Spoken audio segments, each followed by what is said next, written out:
Hello everyone and welcome back to Strike Zone with St. Paul Saints Manager George Tsamis. Strike Zone is a weekly program that gives you, the fans, the opportunity to ask the St. Paul skipper questions about the Saints, baseball or sports in general, or just seek George's wisdom about life events. In this week's program, George talks to us about the upcoming playoffs with the Winnipeg Gold Eyes. He shares with us his ideas about how well the Vikings will do this season. And would George make a great candidate for Congress? Let's find out on Strike Zone. Well, let us welcome back Manager George Tsamis, the playoff-bound Manager George Tsamis. Let's first of all begin with some team updates for you. Yeah, it's an exciting time. Obviously, we finished the season at home yesterday, and not a better way to go into the playoffs with a walk-off win in front of a big crowd that was loud and into the game. And it's just a great way to end it with the walk-off win. And I guess the bad news is Kramer Sneed broke his thumb in his last start he was backing up a base, and then he slipped and fell and broke his thumb. So that's a blow to us, and but we'll be okay, and we'll figure it out, and we'll have a starter on Saturday night in Game 3. We just don't know who it'll be yet. Before we head into our fan questions this week, I just wanted to talk about a few other issues with you. First of all, starting with Tony Caldwell. Not only gets the RBI sac fly that gives you the division title, but then the big win yesterday as well that winds up giving you the best record. Talk a little bit about how his role has changed and what he's meant for the team. Yeah, you know what? If he's had a really good season swinging the bat, and if you want to say anybody got screwed not being in the lineup, I guess you can say it's him. Because he has come up with some big hits all year long, and but obviously the position, with the catcher position or even the first base DH position, we're obviously a little crowded there when you have Vinny back, who was an MVP of the league, that got off to a slow start, but he was the MVP of the league, and you have David Bergen, who's 19 home runs this year, and then you have Angelo Sanko, who came off a great year last year and has been a really good player for us. So it's kind of tough to fit Caldwell, into the lineup there, but again, he has handled it very well, and I'm very happy for him that he got those big pinch hits, and because it's nice when you get bumped out of the lineup, not because you're doing poorly. It's tough on somebody, but he got two really huge walk-off wins, and so very happy for him that he came through in those situations. The victory yesterday and the two losses by Wichita meant that the Saints wound up with the best record. What does that mean for the team and your prospects in the playoffs, do you think? You know what? It's a beautiful thing. Obviously we have a tough opponent in Winnipeg with a great rivalry. Every game we play is close. They're just wild and crazy games, but we have the opportunity to clinch the first round playoff spot on our home field, just like we did this past week. We clinched a playoff spot on our home field. We clinched the division on our home field, at the walk-off win the last day of the season on our home field. So we do have the opportunity to clinch that first round playoff series on our home field, and if that goes like that, then we would have the opportunity to win a championship on our home field. But again, obviously you have to get to the championship first, and it's going to be a tough matchup against Winnipeg, because this team is as good as anybody you'll see. I've been doing this for a long time, and Winnipeg's lineup is as good as any team I've ever seen doing this. Well, let's talk about the fact of over the last two seasons, 135 and 65. That's just a ridiculously good record for 2 years. The best record, best back-to-back seasons in St. Paul Saints history, as a matter of fact. You know what? It's tough to do that, but it's the players. They're the ones that get it done. They go out and do it, and they've been great for 2 years. And and Sean Aronson pointed something out the other day. And this is hard to do too. I guess we've been in first place every single day for the last 2 years, except for one day this year where we were 4-1. Other than that one day, we've been in first place every single day for 2 years, and that's an unbelievable thing to do. And the guys go out there and they get it done, and And you know what? There's one thing that I'm so proud of these guys is we did not have one player ejection all year long, and that's one thing that we tell them, and that's one thing I really get on them about at the beginning of the season. Stay in the game, do not get thrown out, and you know how hard it is not to have one player ejection. Because to me, it is truly idiotic to get thrown out of a game. Because your at-bat can come up in a key spot, and it's idiotic. It's selfish if you get thrown out. What's the point of even saying something to the umpire? The only guy that should get thrown out of a game is the manager, and to me, even he shouldn't. So we went a whole season with no player ejections, and maybe that's a big part of us winning all those games. Speaking of that part, no manager ejection this year either. Yeah, how about that? That's good. I had one last year and one the year before, but none this year. And what's the point? To me, that's one of the most overrated things in sports, where the manager or the head coach has to flip out and get thrown out and to stick up for your players. That's a bunch of BS, if you ask me. Of course I'm going to stick up for them, but I don't need to get thrown out of the game to prove a point. So it's back in the day, 6, 7, 8 years ago, when I used to get thrown out 7, 8 times, that was probably that was too much. But I don't know, maybe I've grown up a little bit, and it's just, what's the point? We won't mention the one person who was thrown out this year. Yeah, it happens. It happens. So. Okay, so let's talk about the play. Ole, but even when Ole got thrown out, even he said something to the umpire that the umpire said that he thought he said something else. So it's weird how that happens. When Ole got thrown out, Terry Lightberg had to go coach third base, and Alonzo Harris was up. A few pitches later, he had a walk-off home run to win the game. So it worked out in that case, because Lightberg walked over to third base to coach it and got a walk-off home run out of it. Well, let's talk about your playoff matchup. How are you feeling about facing Winnipeg, and what are some keys you're thinking about here? I'll tell you what, it's going to be a great matchup. Two very, very good teams, and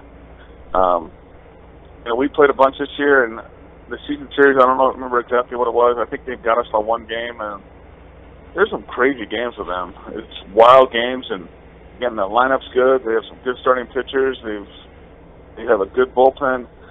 There aren't really any weaknesses on that team. It's 1 through 9 in the order. They're really good.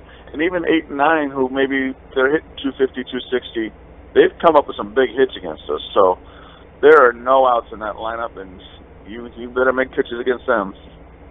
Well, let us head to our fan questions this week. We first of all begin with Joe from St. Paul, who would like to address the interesting situation that happened Sunday. He says, what do you think about Winnipeg calling for a rainout at 9 a.m. and then Laredo doing the same thing? Honestly, I really don't care. I just care about us winning games. Ray from Shoreview would like to know, how do you feel about facing your longtime rival in the playoffs? It's exciting, man. It's the St. Paul-Winnipeg rivalry has been a great thing for a long time, and it's going to be exciting, intense, and just like all the games we've played this year. There have been some wild games, and that's the way it's supposed to be. It can't get any more exciting than this playing them. Jill from Minneapolis asks, it looks like Vinny DeFazio and Ryan Cavan are starting to warm up some. Is that the way you see it?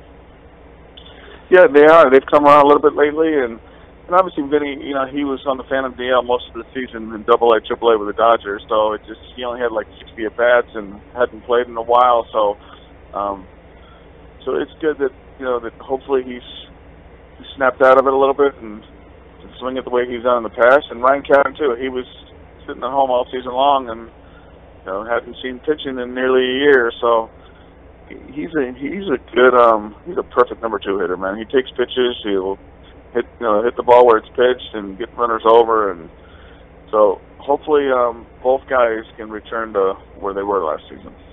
Len from St. Paul asks, it seems like every playoff season someone has a really big run for a team that takes them all the way. Who do you think that needs to be for the Saints to get you a championship? It's a team game, and everybody needs to come through. We need to pitch well, and obviously, the last few weeks we have struggled some. We haven't hit much. other than a few games, but we know what we can do. Timely hitting, good defense, good pitching. That's what gets it done, and we need every guy in this roster to get the job done. And again, it's going to be a tough matchup, and just can't wait to get going. You know, I'm curious from you. Every manager on the planet is going to tell you that starting pitching is going to be a key in the playoffs. Is this even more so just because the fact that you've lost so many pitchers out of your starting rotation with guys being signed and then Kramer Snead being gone? Do you need even bigger performances out of your guys, do you think? Our starting pitchers, we need them to step up, and they're in the same boat too. They have some good starting pitchers too, man. But there's times that our lineup's done well against their pitchers as well too. So it's a 5-game series. Everything in the past is forgotten. The good's forgotten. The bad's forgotten. It's a 5-game series, and it couldn't be any more exciting. But starting pitchers, both teams need to step up, and we're going to see who does a better job. Chris from Rosemont starts out by saying, not to sound like one of those crazy politically correct people, but wouldn't it be better if alcohol did not have to be so much a part of a celebration when a team wins a title? You know, it's just the way it goes. It's just the way it is. You see it anywhere when somebody wins, that's what it is. And it's not like we're taking the whole bottle of champagne and drinking the whole thing. It's just all in fun and a good time, and it's just the tradition of the way it goes. Chris, I bet if you sent George a case of sparkling apple cider, he'd use that to celebrate too. No doubt about it. Absolutely, that's exactly it. Whatever it is, we'll use whatever. Tad from Minneapolis would like to know, how do you rate this season in terms of other years where you made the playoffs? This is, anytime you make the playoffs, it's great, it's exciting, and I don't know, there's something about this year, it feels right, and again, to clinch the playoff spots on your home field and the division and walk-off wins and the season, it just feels right, and we're hoping this is the year that we're going to get this championship. And again, you have a chance to do all these things on your home field. Lisa from Arden Hills has an interesting question. She says, after your team has won the division and you were just trying to stay healthy, is it hard to watch, well, anything? I would think every play makes you worry that something bad will happen. Yeah, well, you hope it doesn't. Obviously, it did with Kramer Snead, but it's not like we have 10 guys on the bench where you can just sit everybody and just, hope they stay healthy. It's sometimes you have good luck, bad luck, and you just hope you have more good luck. Not even just Snead. Was it Alonzo Harris that after you won the division who had been hit by a pitch the next night or something? Yes. Yeah. You know what? That ball skimmed his chin first, and then it hit his arm. So, but he's okay though. We just gave him yesterday off, and anything can happen, man. You need some good luck at times, but luckily he's okay. Benny from St. Paul asks, do you have any idea how Dan Johnson and Eric Veglin are doing since they signed? Dan Johnson, it's funny, he had a good start the other day, and I believe he pitched 5 games there. He had a couple good games, a couple bad games. Eric Veglin did have 2 starts, and they were both okay, too. So I would think that they would sign him back. And John Straka as well. He closed out the season yesterday with a really good game. I believe he was 4-1 in Double-A, and of the 5 starts, 4 really good starts, 1 rough start. And so all 3 of those guys have done a good job. And again, it's a major blow to lose 3 starting pitchers, in a 9-day span. But that's why they're playing.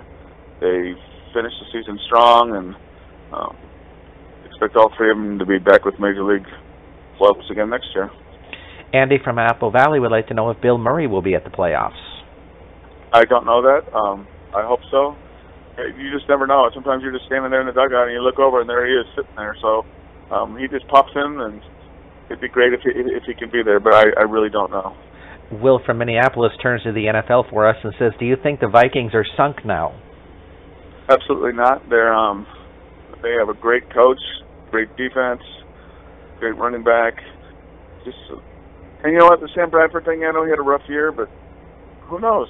Year to year, you never know what's going to happen in this. They can just limit the mistakes.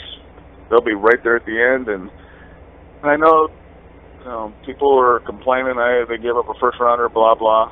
So what? If this team's good enough to go to the Super Bowl, you go for it. Hopefully Sam Bradford can come in there and just limit those mistakes and let his defense take over, and they're going to be good. And I would honestly be surprised if they didn't win that division and didn't have a chance to play in the Super Bowl. And I hope that's the way it works out. I would think you would also know as well as anybody that opening a new stadium can bring a new life to a team too. Absolutely, yeah. We see this at our place. And I guess the exhibition games. I guess heard that it was so loud in there. That's what I read and heard. And talk about a home field advantage, and that's a great thing to have that. And just like the old Metrodome days when you had that home field advantage in that place, as loud as that was. Rick from Mendota Heights would like to know, do you feel it is better for a player, both from a baseball standpoint and a lifelong success aspect, to go to college instead of signing right out of high school?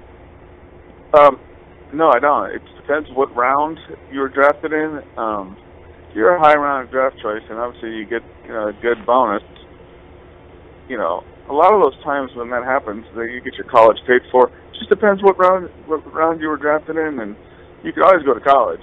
So, if you're a high round draft choice, and to me, there's nothing wrong with going that route. And again, you can always go to college. Finishing off, Dan from Richfield says, in this day and age of incredible idiots in politics, George for Congress. Are you there? I think I lost you. Oh, okay, we'll say that again. Our last question this week comes from Dan from Richfield, who says, in this day and age of incredible idiots in politics, George for Congress. No, George is going to stay here at this job and keep the Saints job as long as they let me keep this job. George will never leave the St. Paul Saints unless they tell me I have to leave. So I will stay here for as long as they let me. That's great, George. Well, George, good luck in the playoffs, and we will see you Wednesday night. We want to thank Manager George Tsamis for joining us on Strike Zone this week. If you have your own questions you'd like to ask the St. Paul Saints skipper, please send them to us at askgeorge@minorleaguesportsreport.com. That's askgeorge@minorleaguesportsreport.com. Please have your questions to us by Saturday evening so we can give the skipper a little time to review them before we record the show. I'm Rob Pannier, the managing editor of the Minor League Sports Report, and we'll see you next time on Strike Zone.